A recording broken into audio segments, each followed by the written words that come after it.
Hyderabad Banjara hills లోని park Hayath హోటల్లో అగ్ని ప్రమాదం జరిగింది. మొదటి అంతస్తులో మంటలు చెలరేగి దట్టంగా పొగలు అలుముకున్నాయి. ఫైర్ యాక్సిడెంట్ జరిగినప్పుడు హోటల్లో ఎస్ఆర్హెచ్ టీం ఉండడంతో ఆందోళన నెలకొంది. అయితే ఫైర్ సిబ్బంది మంటల్ని ఆర్పివేయడంతో ముప్పు తప్పింది.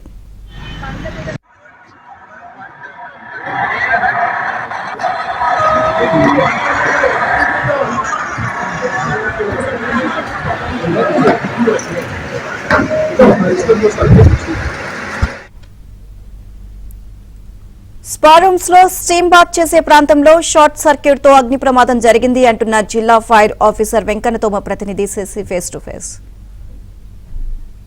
పార్కాయి తోటలో అగ్ని ప్రమాదం సంభవించింది. ఈ అగ్ని ప్రమాదంలో దట్టమైనటువంటి పొగ కూడా కమ్ముకుంది. అనంతరం సమాచారం అందుకున్నటువంటి ఫైర్ సిబ్బంది మంటలు అదుపు చేయడంతో పాటు పొగను కూడా పూర్తి స్థాయిలో అదుపు చేశారు. అగ్ని ప్రమాదం సంభవించిన సమయంలో ఎస్ఆర్ఎస్ టీం పార్కాయత్లోనే ఉంది. అసలు అగ్ని ప్రమాదం ఏ విధంగా సంభవించిందన్న అంశాల గురించి మనతో మాట్లాడడానికి డిఎఫ్ఓ హైదరాబాద్ వెంకన్న ఉన్నారు. ఆయనతో ఒకసారి మాట్లాడదాం. సార్ చెప్పండి సార్, అగ్ని ప్రమాదం ఎలా సంభవించింది, ఏ సమయంలో సంభవించింది?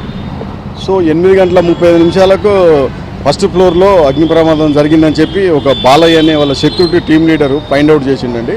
ఎమ్మటే వాళ్ళ అందరి మిగతా సిబ్బంది అందరిని అలర్ట్ చేసేసి పైకి వెళ్ళి చూడగానే స్మోక్ మొత్తం ఎంగల్పై ఉన్నది. స్మోక్ మొత్తం నిండి ఉండేసరికి వాళ్ళు ఎక్కడ ఫైర్ అయింది, ఏమైంది అనేది తెలుసుకోలేని పరిస్థితి. ఇమ్మీడియట్గా మా ఫైర్ స్టేషన్ జూబ్లీహిల్స్కు ఫోన్ చేసేసరికి దగ్గరనే ఉన్నది. మా టీము, మా ఫైర్ ఆఫీసర్ గారు అండ్ మా టీం అందరు కూడా ఇమ్మీడియట్గా రెస్పాండ్ అయ్యారు. రాగానే స్మోక్ ఉండటం మూలంగా బిఏసెట్లు వేసుకొని వెళ్ళి హోటల్లో ఉన్నటువంటి హైడ్రెంట్ సిస్టమ్తో ఫైర్ మొత్తం కంట్రోల్ చేయడం జరిగింది. ఫైర్ కంట్రోల్ కాగానే లోపల పోయి చూస్తే అక్కడ ఒక స్పా రూమ్ ఉన్నది. జిమ్ పక్కనే అది స్టీమ్ బాత్కు సంబంధించిన స్పా రూమ్ ఉంది. ఒక రూము లేడీస్కు, ఒకటి జెంట్స్కు. ఆ జెంట్స్ రూమ్లో ఈ యొక్క ప్రమాదం జరిగింది. మేబీ షార్ట్ సర్క్యూట్తోనే అయ్యి ఉంటుంది. మొత్తం ఆ రూమ్లంతా కూడా వుడెన్ ప్యానెల్స్ ఉన్నాయి. వుడ్తో సంబంధించిన ప్యానెల్స్, మనం పడుకునేది, కూర్చునే అన్నీ కూడా స్టూల్స్ లాంటివి కూడా అన్నీ వుడెన్ ఉన్నాయి కాబట్టి అవి అక్కడక్కడ కాలినాయి. ఇమ్మీడియట్గా మన వాళ్ళు కంట్రోల్ చేశారు. ఈ ప్రమాదంలో మాత్రం ఎవరికి ఎలాంటి విజువల్స్ చూస్తే మొత్తంగా దట్టంగా పొగ కమ్ముకున్నట్టు కనిపిస్తుంది. కేవలం పొగ మాత్రమే, మంటలు ఏమైనా ఉన్నాయి సార్? సో మంటలు స్టార్టింగ్లో మంటలు ఉండి ఉంటాయి. మనం ఫైర్ ఫైటింగ్ కంట్రోల్ చేసినాం కాబట్టి మంటలే నడిపోయినాయి. ఆ పొగ మాత్రం కొంచెం ఉండి దాన్ని ఎగ్జాస్ట్ ద్వారా బయటికి పంపించడం జరిగిందండి. పొగ వల్ల ఎవరికైనా ఏమైనా ఇబ్బంది కలగలాంటివి ఏమైనా ఉన్నాయా సార్? ఎవరికి ఏం కాలేదండి. హెవీ స్మోక్ ఏం లేదు, ఎవరికి కూడా ఏం కాలేదు. ఆ టైంలో కస్టమర్స్ కూడా ఎవరు లేరు కాబట్టి లక్కీలీ ఎవరికి ఏం కాలేదండి. చివరిగా ఫైర్ సేఫ్టీ లోపాలు ఏమైనా కన్విన్స్ చేశారు ఏమన్నా హోటల్లో? ఏం లేదండి, ఫైర్ సేఫ్టీ లోపం ఏం లేదు. పవర్ అనేది ఒక్కోసారి హెచ్చు తగ్గులు అవుతూ ఉంటాయి కాబట్టి వాళ్ళకు హోటల్ మేనేజ్మెంట్కి అదే సజెషన్ చేయడం జరిగింది. ఏంటంటే వైరింగ్ అంతా కూడా చెక్ చేసుకోవాలి ఒకసారి క్వాలిఫైడ్ ఎలక్ట్రీషియన్తో.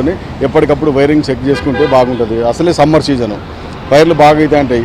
హెవీ లోడు యూజ్ చేస్తూ ఉంటారు మనకు ఎలక్ట్రిసిటీ కాబట్టి ఎక్కడ చిన్న వీక్ ఉన్నా కూడా షార్ట్ సర్క్యూట్ అయ్యే అవకాశం ఉంటుంది. కాబట్టి ఎప్పటికప్పటికి ప్రతి ఏ ఫ్లోర్కి ఆ ఫ్లోరు వైరింగ్ చెక్ చేసుకొని జాగ్రత్తలు పాటించినట్టయితే ఇలాంటి ప్రమాదాలు జరగకుండా ఉంటాయి.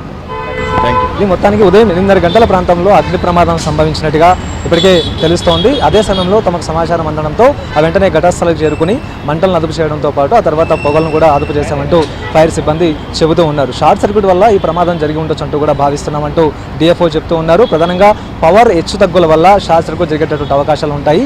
సో ఇదే నేపథ్యంలో హోటల్కి సంబంధించినటువంటి పవర్ సప్లై విషయంలో జాగ్రత్తలు తీసుకోవాలంటూ కూడా హోటల్ సిబ్బందికి సూచించామంటూ ఇప్పటికే డిఎఫ్ఓ చెప్తూ ఉన్నారు. కెమెరా పర్సన్ దేవదాస్తో కలిసి శశి, ఏబీ ఆంధ్రజ్యోతి.